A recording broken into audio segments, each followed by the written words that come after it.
오늘이 이제 되게 어려워요, 애들이. 애들이 되게 어려워하는 이유가 뭐냐면 단체들이 너무 많아. 그리고 나는 지금 여기서 우리 교재보다 훨씬 더 간략하게 적어놨단 말이에요.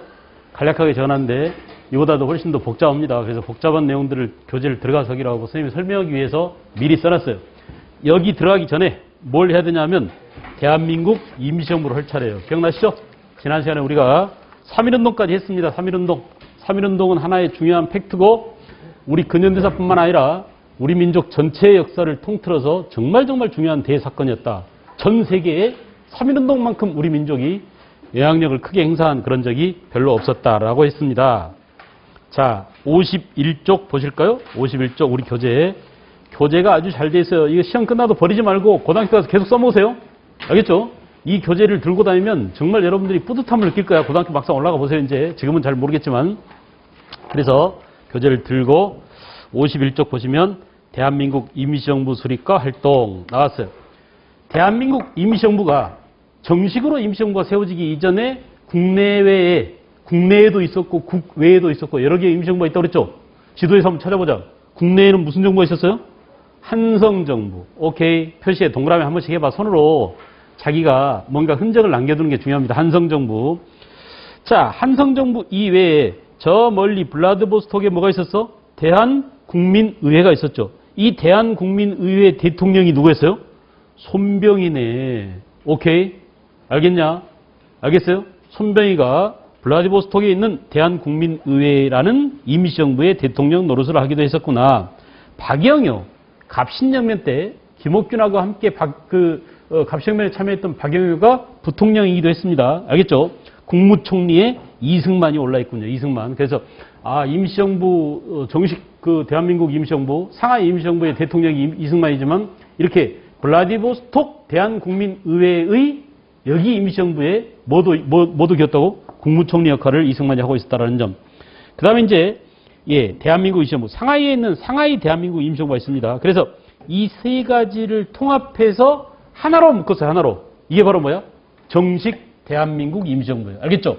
그런데, 대한민국 임시정부는, 위치를 어디다 뒀다고요? 상하이에 뒀다, 상하이. 장소는 상하이고, 장소. 그 당시 장소가 상하이 말고도 어디에 있었다고요? 연해주에 있기도 했었는데, 연해주에 임시정부가 있었는데, 이 연해주에 있는 사람들은 되게 무장, 독립, 전쟁을 주장하던 사람들이고, 상하이에, 임시정부를 상하이에 투자한 사람들은 주로 뭐예요? 어디에 기대려고 했던 사람들이야? 외교론에 기대려고 했던 사람들이. 알겠죠? 우리가 지난 시간에 독립운동은 전략을 놓고 사람들이 서로 나누어져 있었다라고 했는데 이거 구분해야 돼. 외교론 그러면 대표 선수가 누구야? 이승만이죠. 그래 안 그래? 이승만. 그 다음에 무장투쟁론 그럼 누구라고 그랬어요? 무장투쟁론? 이동휘. 말로 해보자. 누구라고?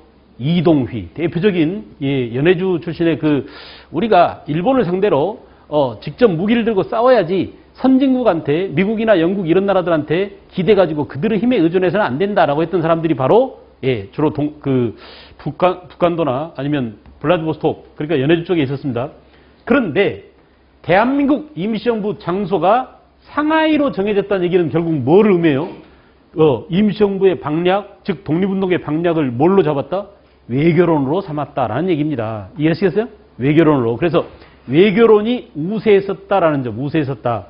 알겠죠? 그래서 이제 장소는 상하이고 또 하나는 뭐냐? 정통성.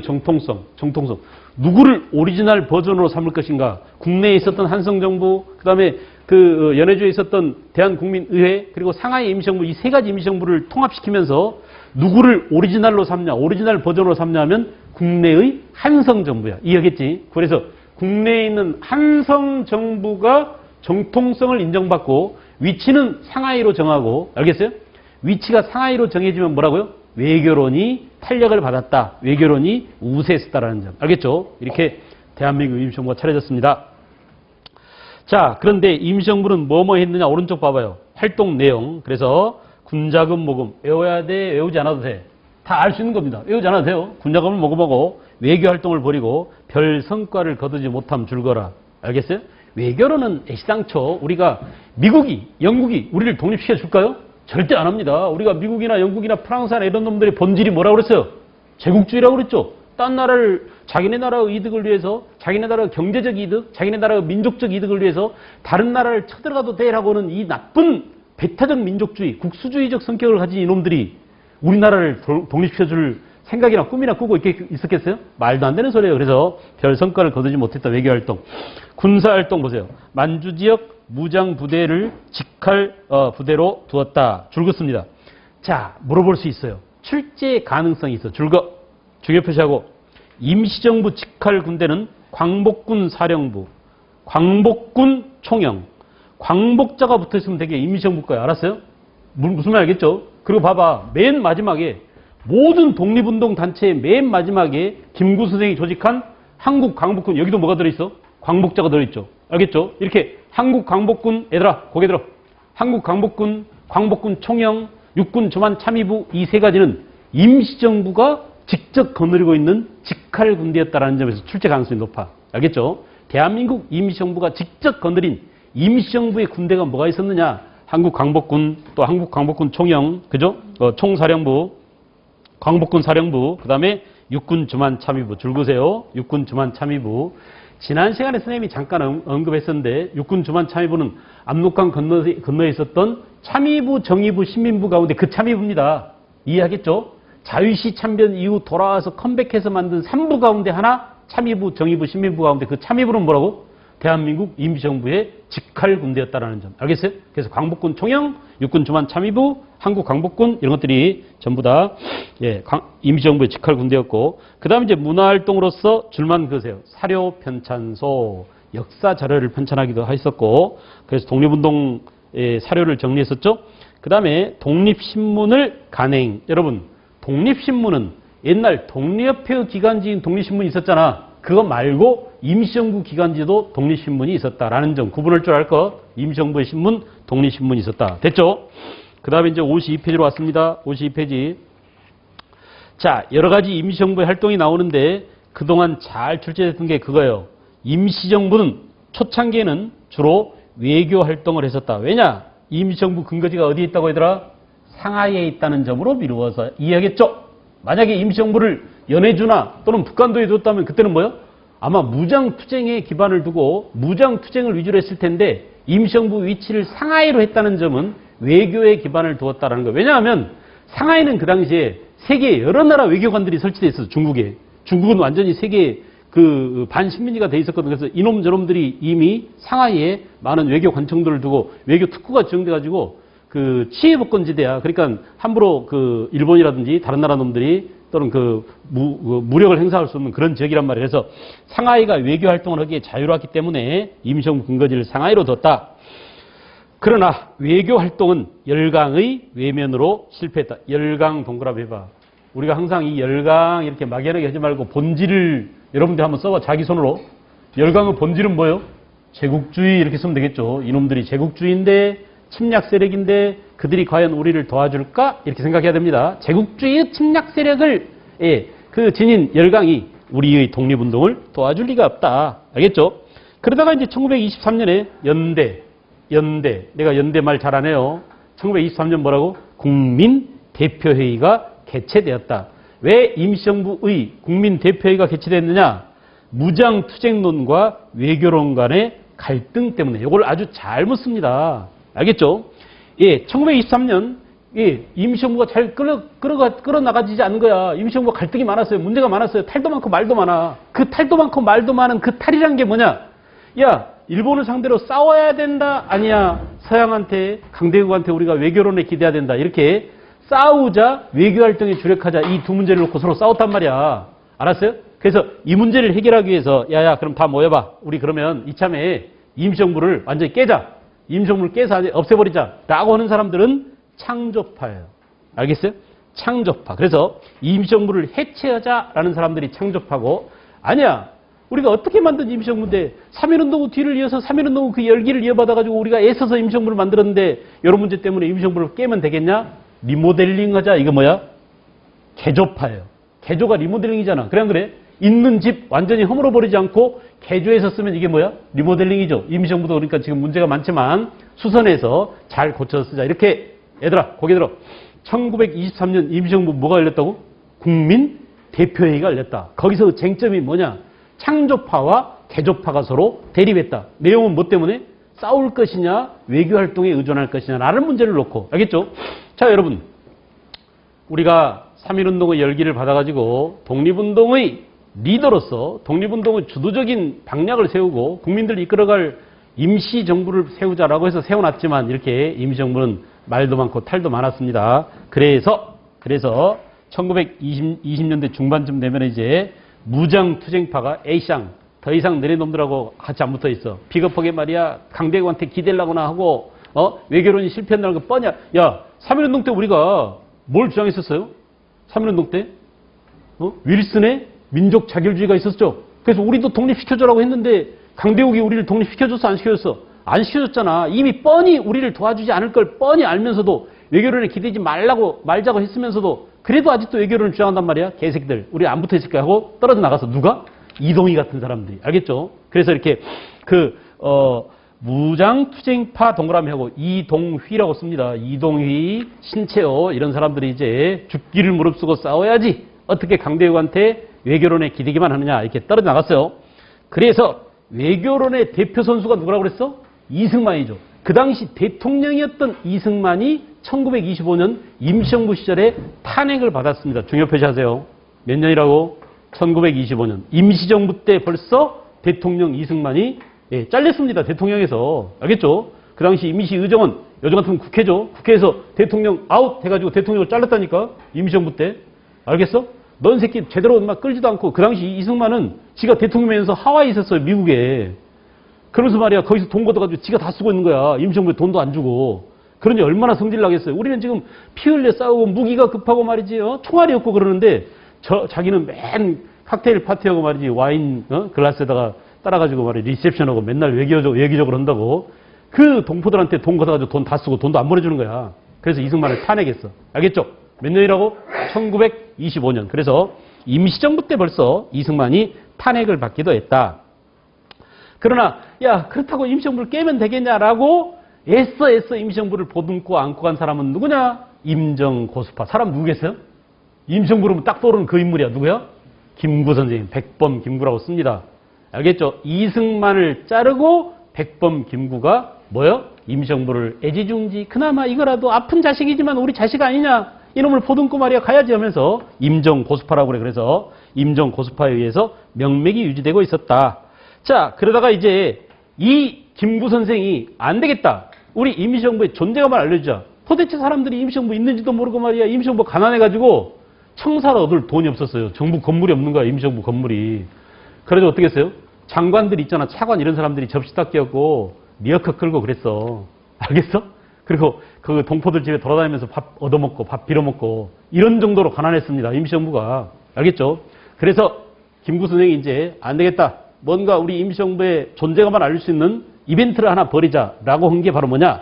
한인 애국단입니다. 중요 표시. 무지하게 잘 나와. 100% 나옵니다. 알겠어요? 1931년 한인 애국단을 조직하더니 누가 조직했다고? 김구가. 연대 언제라고? 31년. 알겠어요? 그래서 김구가 조직해서 이봉창, 윤봉길 알죠 여러분? 이 봉봉 브라더스를 아시나요? 이봉창이 윤봉길이 봉봉 브라더스예요. 하여간 봉자 들어간 사람들이 무지하게 많이 나옵니다.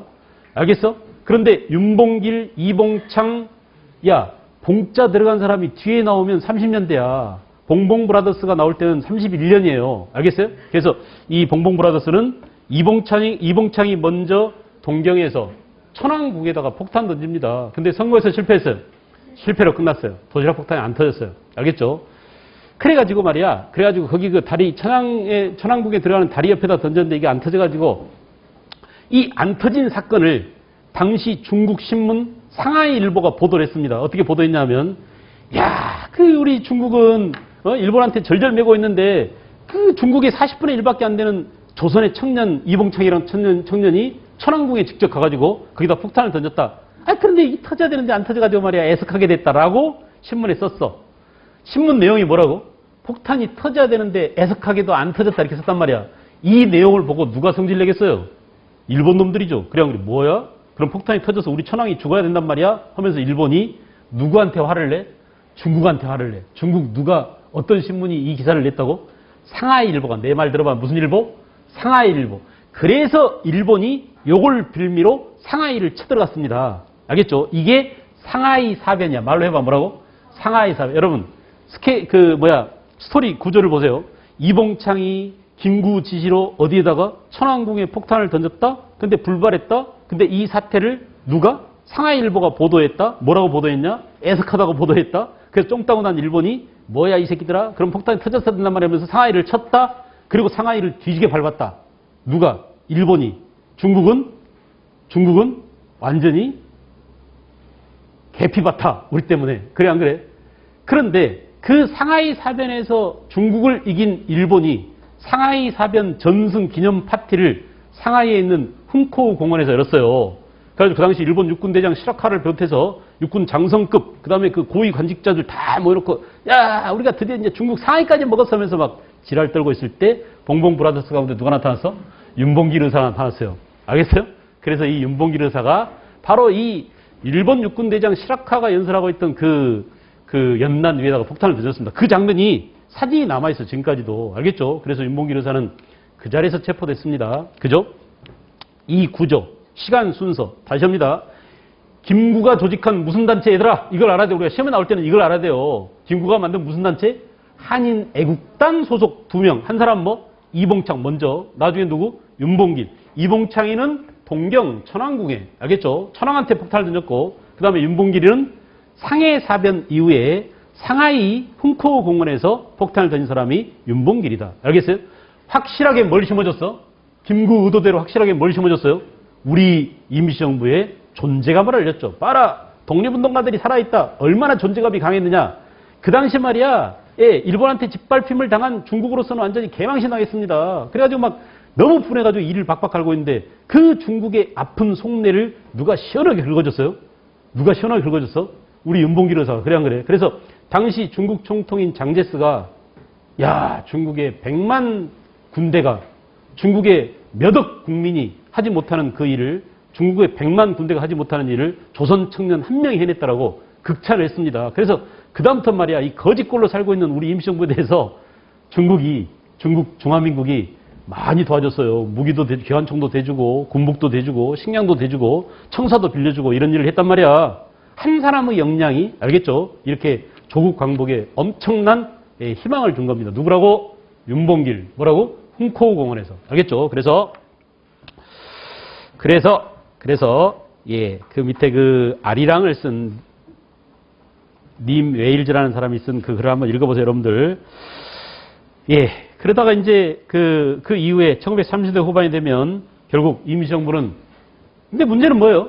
1931년에 이거 봐, 얘들아. 그럼에도 불구하고 31년에 일본은 만주사변, 37년에 무슨 전쟁? 중일전쟁. 중국 본토까지 쳐들어왔죠, 일본이. 얼마나 그 세가 강했습니까? 그래서 우리 독립군들은 결국 어디로? 중국 본토로. 일본이 상하이까지 다 먹게 되니까 우리는 상하이에 두었던 임시정부를 결국 어때요? 항구로 옮기고 나중에는 충칭까지 쫙 내리고 안쪽으로 도망 다니는 거야. 계속 임시정부가 이사 다니는 거예요. 그래서 그 충칭에서 결국은 뭐냐? 충칭 정부를 만들고 한국 광복군을 창설하게 되다. 1940년 여기서 한국 광복군이 결성됐어요. 지금 이 얘기야. 알겠죠? 아까 제가 말씀드렸죠? 한국 광복군은 누구의 직할군대다? 임시정부의 직할군대다. 그 사이에 있던 여러 임시정부 군대들이, 이거 봐 얘들아, 이 많은 군대들이 일로 모여서 하나는 한국 광복군, 이건 우익입니다. 주로 우익이에요. 그 당시 사회주의자들, 공사주의자들은 일로 갔어요. 조선 독립동맹이 만든 조선 의용군으로 갔어요. 이렇게 좌우가 갈라져. 이 중심 세력이 지금 북한을 세우고, 이 중심 세력 가운데 일부가 여기는 끼지 못했어요. 이거 봐봐 얘들아. 독립운동을 정말 피땀 흘려서 몸바쳐서 했던 이 두 독립운동 세력이 남한과 북한을 차지하지 못한 거야. 요거는 북한으로 들어가서 북한은 주력부대가 됐지만 얘네들은 들어오지 마. 그랬어요. 야, 너네 전부 다 해산해. 들어올 때는 개인 자격으로 들어와 해가지고 딱 들어와 봤더니 미국에서 탱자탱자하고 놀고 있던 누가 들어와서 이승만이 들어와가지고 미국의 지원을 받아가지고 결국 이승만이 대통령이 됐죠. 무슨 말인지 알겠어요? 그래서 지금 이런 문제가 불거지고 있는 겁니다. 그래서 이 역사를 가르치지 말자고, 이 역사를 줄이고 지금 건국 세력들의 친일파들의 친미주의자들의 역사를 강화시키자고 박근혜 정부가 지랄 법석을 떨고 있는 거야. 무슨 말인지 알겠어? 그래서 국정교과서를 다시 새로 만들재요. 쟤네들 마음대로 옛날에 이런 것들이 교과서에 없었거든요. 그런데 검인정이 되고 나서부터 이런 내용들이 교과서에 많이 들어가지고 선생님들이 많이 가르쳐요. 왜? 우리 실제 있던 역사야. 알겠죠? 비록 이들이 건국에 참여하지 못했지만은 그럼에도 불구하고 한국 광복군을 만들었던 김구 선생이 암살당해서 죽고 이 광복군 세력들이 전부 다 도태당합니다. 그리고 친일파 또 미국한테 알랑방울 끼던 놈들 일제시대 내내 일본한테 빌붙어있던 놈들이 결국은 주도 세력으로 지금까지 지배층으로 남아있는 거야. 내가 볼 때는 말이에요. 새 무슨 당? 새누리당이니 민주당이 다 똑같아. 다 옛날에 그 집안들 후손들이 많아요. 알겠어요? 그래서 국민들은 지금 뭘 원해? 너도 똑같아. 그거 말고 진짜 선수들 좀 나와봐. 라고 지금 부르짖고 있는 겁니다. 국민들이. 무슨 말인지 알겠죠? 그래서 우리가 정치권을 불신하고 국회의원들이나 대통령에 대해서 계속 옐로우 카드나 레드카드를 꺼내던 이유는 바로 뭐냐? 역사의 주된 흐름을 틀어진 사람들이 역사를 끌고 가지 못했기 때문에 그래요. 지금부터 이제 그런 내용들을 들어갈 겁니다. 알겠죠? 그 다음에 53페이지로 가보세요.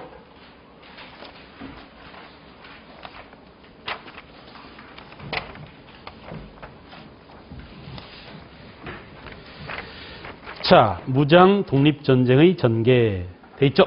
무장 독립전쟁의 전개. 천천히 차근차근히 정리하세요. 지금 여러분 교재가 잘 돼 있어요. 그리고 몇 번씩 반복해서 돼 있습니다. 보기 좋게 돼 있어요. 일부러 생각해서 만든 거니까 여러분들은 필기 안 해도 좋아요. 그걸 교재를 잘 보면서 선생님 얘기를 잘 듣고 따라오시기 바랍니다. 자, 무장 독립전쟁의 전개. 우선 국내의 항일 민족운동. 얘들아, 책 보지 말고 해보자. 고개를 들어. 이미 우리가 지난 시간에 다 정리했던 거야. 기억나 안 나? 1910년대 국내에서는 헌병 경찰놈들 때문에 겉으로 드러내놓고 활동할 수 있어 없어요? 안 됐죠. 숨어서 하자. 프랑스로 말하면 뭐라고? 레지스탕스. 우리나라는 뭐라고? 비밀 지하 조직. 언더그라운드에서 하자. 알겠어요? 그래서 얘들아 해봐. 같이 해야 돼. 짚고 넘어가야 돼. 이 비밀 지하 조직 가운데 여러분 머릿속에 남아있는 대표 선수가 누가 있어? 백오인 사건으로 해산된 신민회. 잊지 마세요. 반드시 나옵니다. 신민회. 그죠? 신민회 이외에도 야 병찬아 임금이 지금 이 모양인데 너 뭐하냐? 빨리 해라. 고종 임금의 밀조를 받고 임병찬이가 만든 뭐라고? 독립의군부. 말로 해봐. 뭐라고? 독립의군부. 알겠죠? 예, 조선국권회복단 산직장약에 또 있어요. 내가 강조했어요. 숭의여학교 선생님과 학생들이 만든 여성단체 송죽회. 기억나? 또 복벽주의가 아니라 공화정에 의해서 나라를 세우자고 숨어서 만든 비밀 지하조직 대한광복회. 알겠죠? 이 중요한 단체들은 전부 다 10년대 지하에서 활약한 독립운동 단체들이다. 알겠어요? 그 다음에 1910년대는 국내에서는 안 되겠다. 나가자. 얘들아 나가자. 국외에다가 독립운동 기지를 세우자. 이게 10년대죠. 항상 역사는 무엇에 관한 학문이야? 시간을 물어요. 시간. 언제적이냐라는 것을 반드시 알고 있어야 됩니다. 그러니까 이렇게 얘들아 봐봐. 이렇게 국외에 독립운동 기지가 세워지고 있을 때 국내에서는 무슨 일이 있었을까요? 뭐라고? 지하운동 한창 하고 있었다. 이렇게 하면 돼. 알겠냐? 독립의군부, 조선국권회복단, 산직장려계, 송죽회, 그죠? 대한광복회 이런 단체들이 비밀 지하조직이 활약하고 있었다. 그때 국외에서는 독립운동 기지가 건설되고 있었다. 여러분, 독립운동 기지는 크게 세 군데가 있다고 그랬습니다. 연해주에 있었고요. 연해주에 뭐가 있었죠? 신안촌. 기억나요? 그 다음에 서간도의 다른 이름이 뭐라고 그랬지? 남만주에 있었던 거, 서간도에 있었던 건 뭐라고? 이회영. 서간도, 삼원보. 말로 해봐. 뭐라고? 삼원보. 생각해야 돼. 여러분들 머릿속에 있어야 돼요. 그리고 저 멀리 러시아와 중국 국경지방인 밀산부에 뭐가 있었어요? 한흥동이 있었어요. 기타 상하이에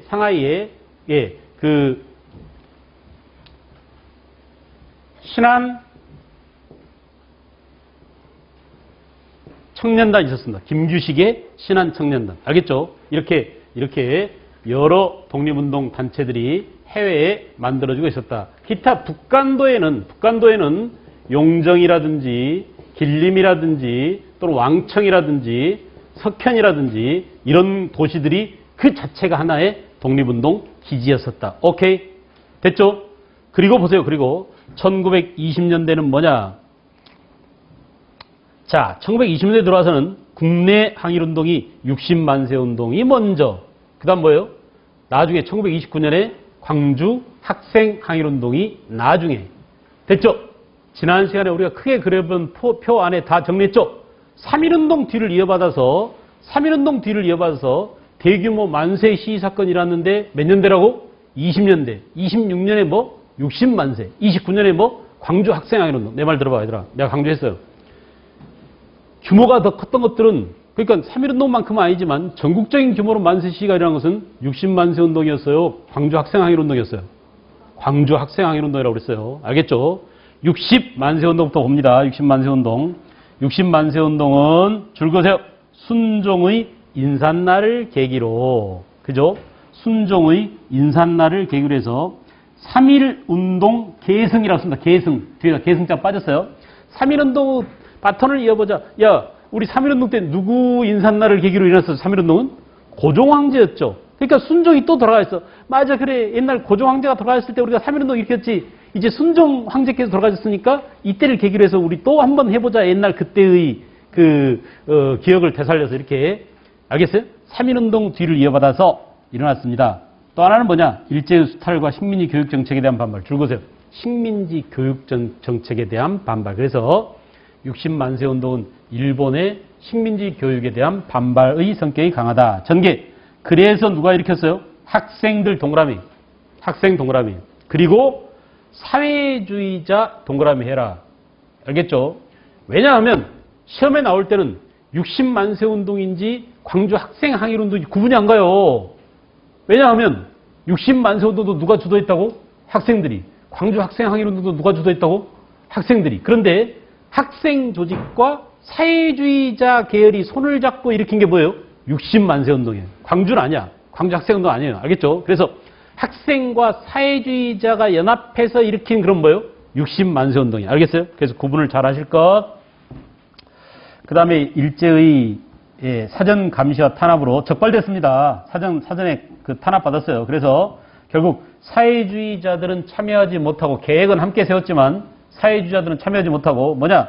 학생들이 주도해서 순종 장례행렬을 뒤따라가면서 만세 시위를 계속 전개했었다. 됐냐? 그래서 전국적이어서 전국적이지 못했어요? 전국적이지 못했어요. 사전에 발각남을 해가지고 결국은 뭐냐? 장례행렬을 따라가면서 만세 시위가 서울을 중심으로 일어나고 있었다. 알겠죠? 알겠죠? 그 다음에 이제 의의와 영향 보세요. 민족주의계와 사회주의계의 대립. 줄거라. 민족주의계와 사회주의계의 대립, 갈등이 극복되는 계기가 됐다. 아주 중요합니다. 우리가 그 전에는 1926년 60만세 이전에는 좌익과 우익의 대립이 심했어요. 독립운동 방법을 놓고 좌익은 노동자, 농민을 중심으로 하자. 프롤레타리아 계급 투쟁을 병행하자라고 했는 반면에 우익은 아니야. 물산 장려운동이랄지 또는 밀립대학 설립운동이랄지 실력을 기르는 운동 쪽으로 가자. 이렇게 서로 갈등이 많았단 말이에요. 대립이 많았단 말이에요. 이걸 야, 공동은 저기 지금 일본인데 우리끼리 지금 일본 앞에 싸우면 되겠어? 우리끼리 좌익 우익 서로 사상 가지고 싸우면 되겠어? 이것은 일본의 무슨 정책한테 놀라는 거예요, 이게? 일본의 이게 무슨 정책한테 놀라는 거야? 문화 정치에 놀라는 거죠. 문화 통치에 놀라는 거죠. 일본의 문화 통치가 뭐야? 우리 민족을 분열시키고 우리 민족을 이간시키려고 했잖냐. 그러니까 더 이상 그걸 속지 말고 야, 공동의적 일본을 상대로 우리가 좌우 없이 손잡자. 이렇게 사회주의계 사람들과 학생들이 손잡고 일으킨 운동이 뭐라고? 60만세 운동이야. 이거 구분해야 돼요. 알겠죠? 이게 핵심입니다. 이 구분이 돼야 돼요. 나머지는 여러분들 읽어보면 문제를 풀어낼 수 있는 그런 내용이에요. 그 다음에 이제 농민이나 노동자층을 대변하면서 경제적 투쟁을 전개할 것을 주장하기도 했다. 자, 오른쪽은 여러분들이 주장이 한번 읽어보고 동맹휴학을 하기도 하고 또 뭐냐? 동맹휴학을 했는데 그 학내 문제, 일본인 교원 배척 등을 내걸고 비조직적으로 전개됐었고 60만세 운동 이후에 비밀 결사 조직이 결성되게 됐다. 줄거 60만세 운동 이후에 비밀 결사 운동이 결사 조직이 결성되게 됐어요. 독서 클럽이 만들어지게 됐습니다. 알겠죠? 그래서 서클이 만들어져 가지고 독립운동을 위한 준비를 했단 말이야. 책을 같이 읽으면서. 그런 조직이 나중에 뭐예요? 광주 학생항일운동 때 빛을 발하더라. 알겠냐? 그러니까 이 얘기예요. 60만 세운동 이전에는 조직이 없었어요. 근데 60만 세운동 이후에는 어때? 학생 조직이 생겼습니다. 우리 모여서 함께 공부하고 싸울 때 함께 싸우자. 나갈 때 함께 나가서 만세운동도 함께 하자. 네가 총 대빵해라. 우리는 따라갈게. 이렇게 조직적으로 움직이기 시작했다 이거야. 알겠죠? 자, 그래서 1929년에 11월 3일이라고 제가 말씀드렸습니다. 11월 3일 학생날이 바로 이 광주 학생항일운동을 기념하기 위한 학생날이었어요. 그래서 일제의 민족차별과 식민지 교육에 반발해서요. 줄거세요. 광주 학생항일운동은 일제의 민족차별과 식민지 교육에 반발해서 60만 세운동도 교육에 대한 차별에 대한 불만이 폭발한 거라고 그랬죠. 그 다음에 학생운동은 조직화입니다. 아까 봐봐. 60만 세운동에는 조직화된 60만 세운동 이전에는 조직이 안 돼 있었는데 60만 세운동 이후에 학생항일운동이 조직화되었다. 항일 의식이 고조됐다 이거야. 그 다음에 각 학교 독서회나 비밀 결사 조직이 만들어졌고 동맹휴학 투쟁이 전개된다. 여러분, 그러므로 동맹휴학, 동그라미 이 말이 나오면 대개 조직화된 투쟁인 언제 이유라고요? 1929년 광주 학생항일운동 이후에 나타난, 알겠어요? 현상들입니다. 그래서 60만 세운동과 광주 학생항일운동은 이 두 가지를 표시하는 것들을 구분하는 게 중요해요. 그리고 맨 밑에 보세요. 이것도 지난 시간에 말씀드렸죠? 신간회가 광주 학생항일운동 어때? 뒤에서 선동했어요. 부추겼어요. 사실은 실태조사를 하겠다. 왜 학생들이 이렇게 난동을 부리는지 알아보러 왔다 하면서 어때? 알려줬습니다. 야, 신의주에서 일어났어. 청주에서도 일어났어. 광주도 일어났어 하면서, 알겠어요?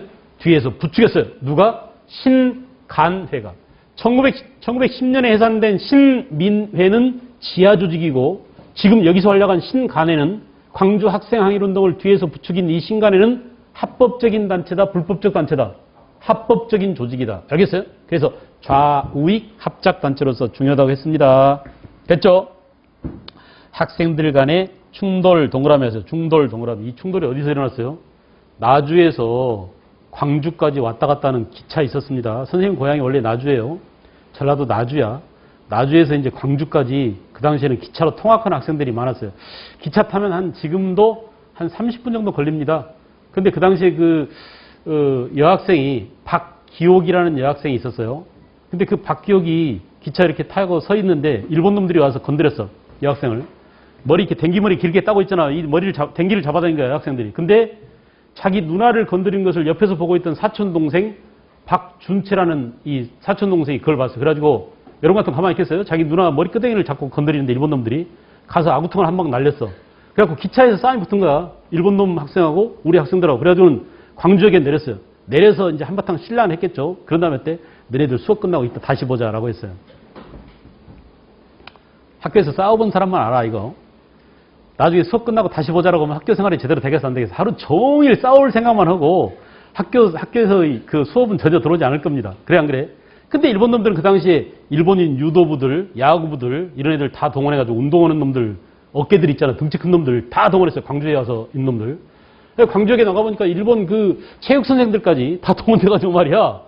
이 새끼들이 그냥 다구리로 붙는 거야. 그러니까 장난이 아니죠. 학생들끼리 이렇게 1대1로 붙는 게 아니라 이놈들이 아주 팀으로 몰고 갔어요. 물론 우리도 마찬가지야. 우리도 뭐 싸워? 그러면 이거 안 되지 하면서 말이지. 우리도 이제 주먹기라 쓴 놈들이 나가서 완전히 거기서 붙었습니다. 이렇게 학생들 간의 충돌이 삽시간에 아까 뭐가 있다고 학생 안에 서클이 있었어요. 조직이 있었어요. 독서 클럽이 있었어요. 알겠죠? 이 비밀 결사를 통해서 전국으로 확산됐어요. 광주에서 민족 차별 교육과 한일 학생들 간에 이런 충돌이 일어났다네 해가지고 그냥 동맹 휴학으로 나가서 그러니까 충돌이 문제가 아니라 충돌 이후에 벌 주는 데 문제죠.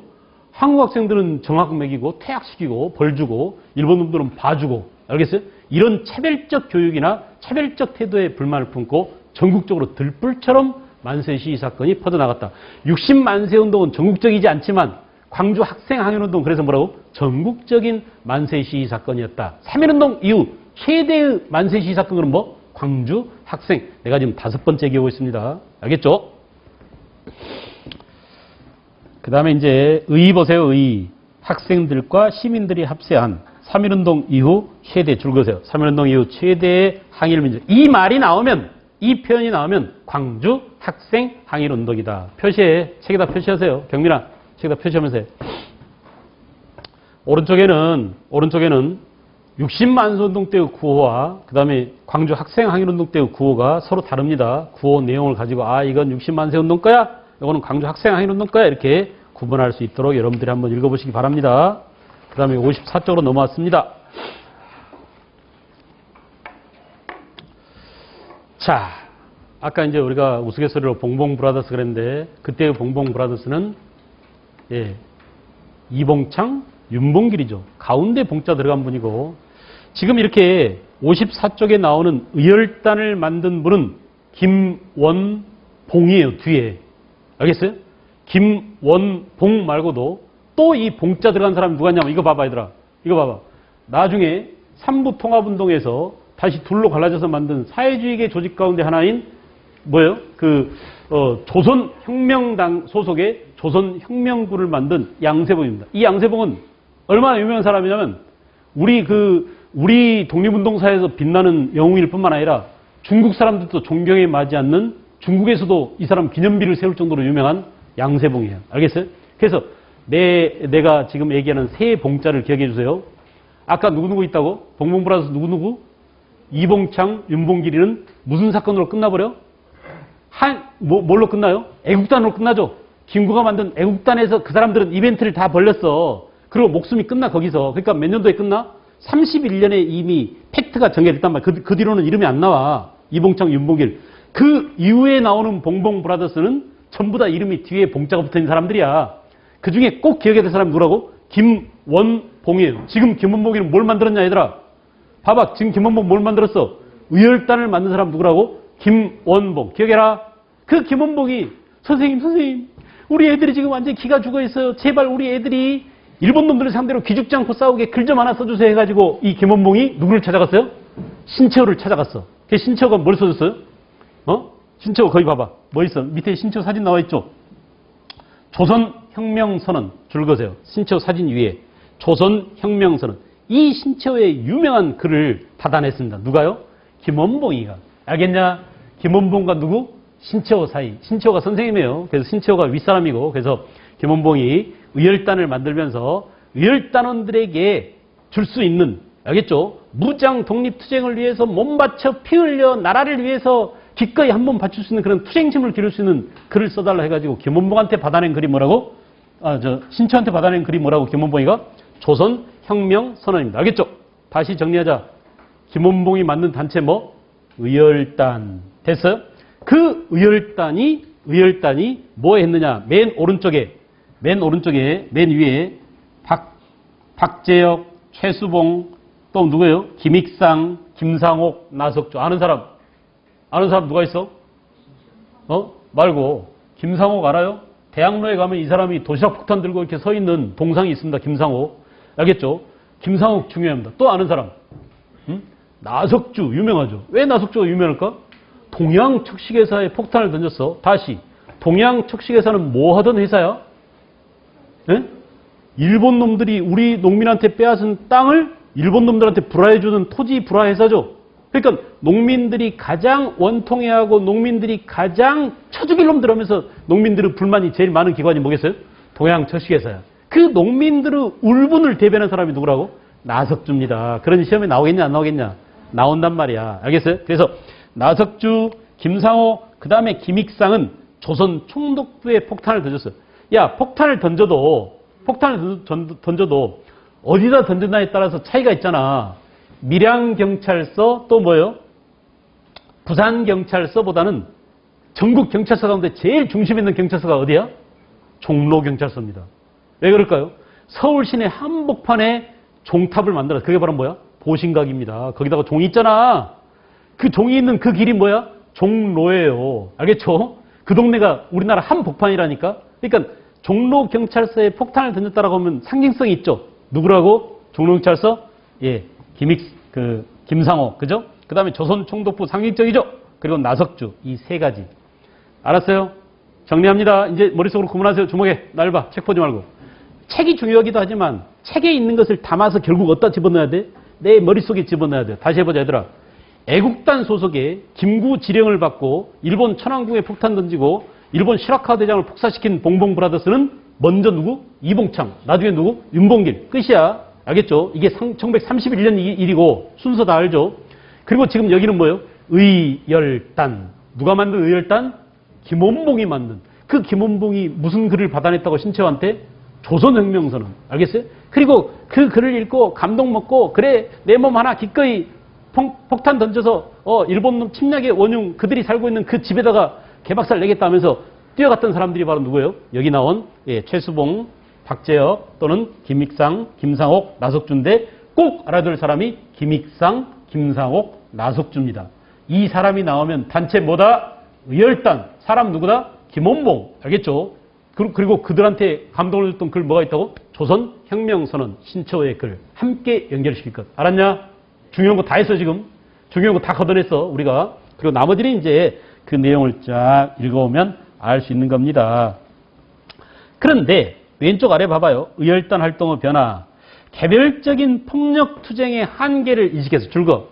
김원봉이가 생각해보니까 야 우리가 이렇게 폭탄 던지고 해가지고 언제 다 죽이냐. 안 되겠다. 보다 더 떼거지로 싸우려면 뭘 양성해야 되겠어? 군대를 양성해야지. 이렇게 개별적인 한 사람 한 사람의 몸에 폭탄을 지지고 가서 조선총독부라든지 종로경찰서라든지 이렇게 폭탄 던져가지고 언제 일본 놈들을 이기냐. 성공 확률도 낮고. 그러니까 아예 일본과 떼거지로 싸우기 위해서는 우리도 군대를 양성하자. 알겠어요? 이렇게 개별적 투쟁의 한계를 인식하고 누가요? 김원봉이가. 그래서 조직적인 무장투쟁을 하기 위해서 의열단 단장 김원봉이 황포군관학교에 이거 중국 학교입니다. 중국 무관학교예요. 알겠어요? 그래서 내가 직접 가서 육군 사관학교 교육과 같은 교육을 받아버리라 해가지고 여기 들어왔습니다. 그런 다음에 자기가 이렇게 실제로 경험을 쌓은 다음에 이 김원봉이 만든 군사학교가 뭐냐. 오른쪽 봐봐.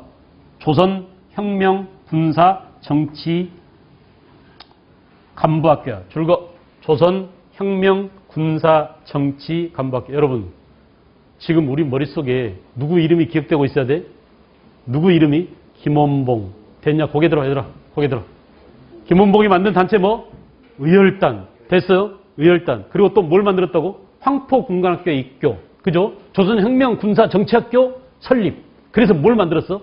이제 얘들아 봐봐. 이제 이 김원봉이 여기서 싸우는 이 사람들의 장교들을 양성하는 거야. 내 말 알겠어? 그게 얼마나 중요해. 이 중요한 일을 김원봉이 합니다. 시험에 나올까 안 나올까? 그 김원봉이 나중에 또 뭘 만드냐 봐봐. 나중에 또 김원봉이 조선 의용대를 만들었어요.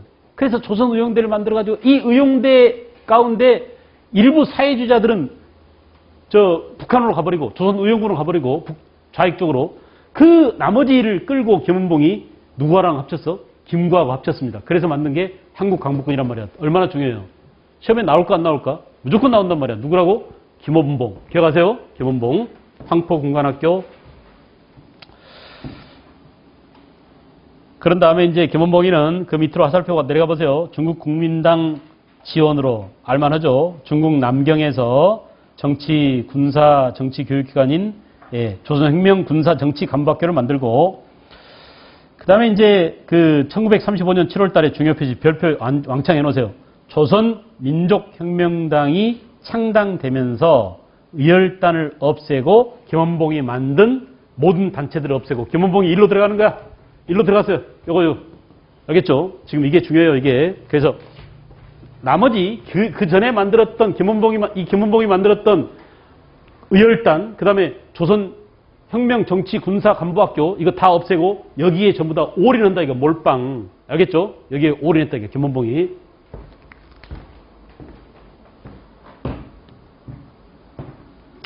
됐습니까? 신채호 선생은 제가 말씀드렸지만 제가 제일 존경하는 역사학자이기도 하고 독립운동가이기도 하고 나도 이렇게 좀 수염을 기를까 생각 중이에요.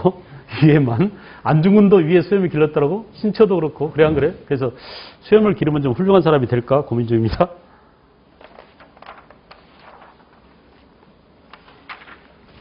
좀 쉬었다 할까요? 그 다음 페이지 55페이지 하나만 보고 봅시다. 다 했으니까. 55페이지는 한인애국단. 잠깐 누가 만들었다? 한인애국단은 먼저 김원봉이 1919년에 의열단을 만들었고 한인애국단은 뭐가? 김구가 31년에 만들었다. 됐어요? 한인애국단. 그래서 야, 우리 임시정부가 너무 침체돼 있어. 뭔가 이벤트를 벌여야 돼 해가지고 한일 애국단을 만들었다. 됐죠? 자, 다 정리됐죠? 밑에 상하이 사변 다 알겠죠? 이봉창이 먼저고, 그 다음 상하이 사변, 그 다음에 전승 파티. 이 전승 파티를 수라장으로 만들어버린 게 누구라고? 윤봉길. 됐냐? 끝. 의열단, 애국단 끝. 다시 총정리. 의열단은 누구? 김원봉. 애국단은 누구? 김구. 다시. 의열단 대표 선수가 김원봉이라면 그 밑에 있는 선수들 누구예요? 폭탄 던진 사람들.